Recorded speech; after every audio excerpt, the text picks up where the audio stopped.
Fox 10 News at 9 starts now. Thanks for joining us tonight at 9. First on Fox, taking advantage of a golden opportunity in the face of economic uncertainty and inflation. And some people in the valley, they're now turning to gold as an investment opportunity. Fox 10's Nicole Christine joining us live now with how local coin and pawn shops are seeing an influx in sales. Well, John and Mark, it is all because gold hitting that high point. We have goldprice.org here showing us over the past year the growth. You can see here there's a little dip this week, but other than that, it has really just skyrocketed over the last year. And over here, the price of silver as well. You can tell in that 1 year, 5 year, 20 year that has really been taking off. And again, we've seen a little bit of a dip this week, but overall, people are saying that it's a good time to see what those precious metals you have lying around are really worth. Anytime that there's any sort of economic unrest, people like to turn to hard assets. Bobby Latham with Tolliver James Rare Coins says the business has seen an uptick in first-time customers in recent months. A lot of people that are interested in kind of starting a collection or just at least hedging against inflation or that sort of stuff. Gold's tough to hold on to right now. I bought several ounces from a collection just the other day, and they were sold the same day. Looking at the patina, the shine. Just looking to grade the coin, really. The Phoenix store with just a few gold items currently in stock. Some people like their gold to be fancy and have all sorts of cool little designs on it, that sort of stuff. Makes them a little more vintage, a little more unique, makes them a little more valuable than just a chunk of gold. Yeah, what does this run? Those are about $140 a piece. Gold rallied from $2,100 to $3,500 in just over a year. And Mo Money Pawn General Manager Byron Vaughn says they too have seen a lot of people trying to sell their precious metals. A lot of broken jewelry, stuff that's out of date, or a lot of people bring in, if they've been divorced, their wedding rings, stuff like that. Now this is a diamond tennis bracelet that we have. It's about $3,200. Okay. Where if you were to buy that in a jewelry store, you're probably looking upwards of $10. But Vaughn says it's not just gold or silver he's seeing brought in as people try to make ends meet. I take in firearms, I take in tools, I take in sporting goods, memorabilia, jewelry, watches. Vaughn has been with the family-owned pawn shop for more than 2 decades and says economic woes are cyclical. But right now, he's seeing a lot of customers struggling. I hear 20 times a day, hey, I just need gas till Friday. The last time that was comparatively this as much as in 08, 09. Latham, meanwhile, says it's always a good time for business to be booming, but as part of another family-owned business, he's happy to see people who appreciate the coins they're parting with. Anytime that you have something that's as old as some of these coins are, just to be able to think of the history, behind them, how many hands that they've passed through. I mean, some of these coins are several hundred years old, so just the history there, plus the sentimental value of, grandfather, great-grandfather, having been passed down through the generations is something special. And both businesses say, of course, that it's important for customers to do their research before choosing a place to take their assets, just to make sure that they get the best price. Reporting live in studio tonight, Nicole Christine, Fox 10 News. All right, good information, Nicole. Thanks for that tonight. Now for a look at some other top stories. A man convicted in a double shooting 3 years ago, sentenced. A jury finding Terrence Santisteban guilty of killing 2 teen girls in Casa Grande in 2022. He fired more than 24 rounds into a car. Santisteban will be sentenced next month. He could face life in prison. 3 suspects with Arizona ties accused in a retail theft ring in California. That state's attorney general's office saying that the 3 suspects stole various people's identities to open false credit accounts, to buy jewelry and tools from Harbor Freight stores. Investigators say more than $100,000 worth of merchandise was stolen. 34 felony charges were filed, and the suspects are also accused of similar crimes in Arizona, Nevada, and Utah.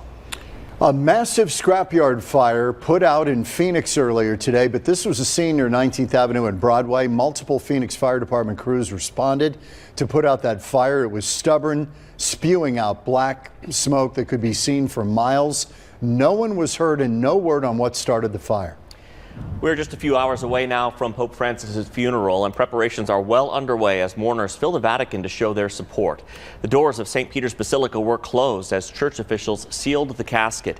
In this sacred moment, one of the archbishops read a document recalling Pope Francis's papacy and his accomplishments, and that was followed by a reading of scripture.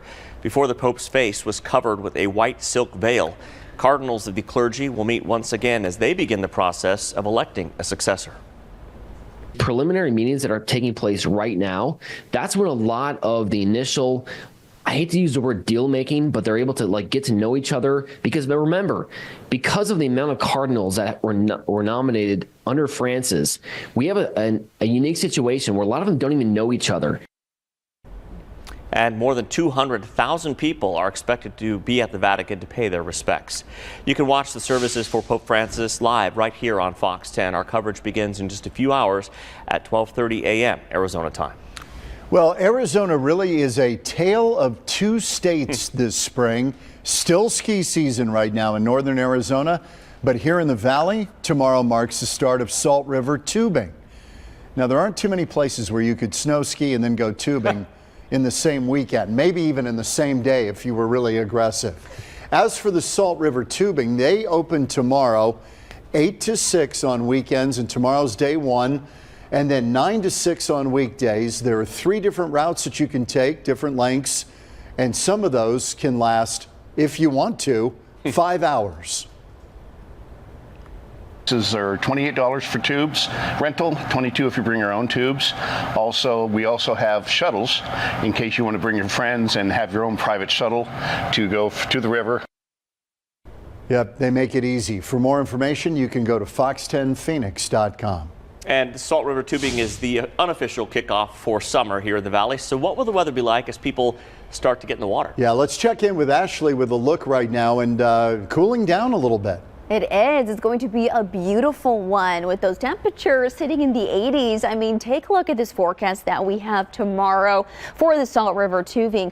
Sunshine. It is going to be a little bit breezy, sitting at 86 degrees temperature wise, with wind gusts of up to 20 miles an hour. So we are going to be tracking those winds for you for this weekend. They're certainly going to be on the rise. So we want to make sure that you're all prepared for that, no matter what your weekend has in store. So here is a look at some of those winds where we stand right now. It looks as though only picking up a couple of gusts further north towards Kingman, Flagstaff.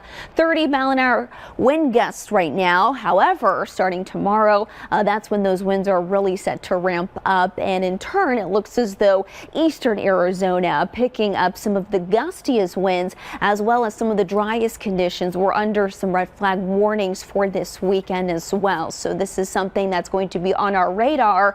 But as far as that radar goes for what outside conditions look like, it looks as though things are going to continue to be on the drier end. That's something that's going to carry through really for the rest of this weekend. Now, on the temperature scale, this is where we sit right now. 83 in Phoenix, 52 out in Flagstaff, 59 in Winslow, and yes, temperatures dropping down, and picking up will be those winds. So we've got a lot of changes in store. The details mapped out in just a few minutes. Back to you.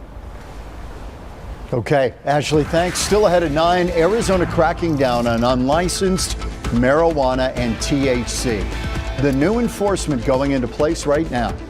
And a long journey to the NFL for the newest Arizona Cardinal. We hear from the mom of Walter Nolan next.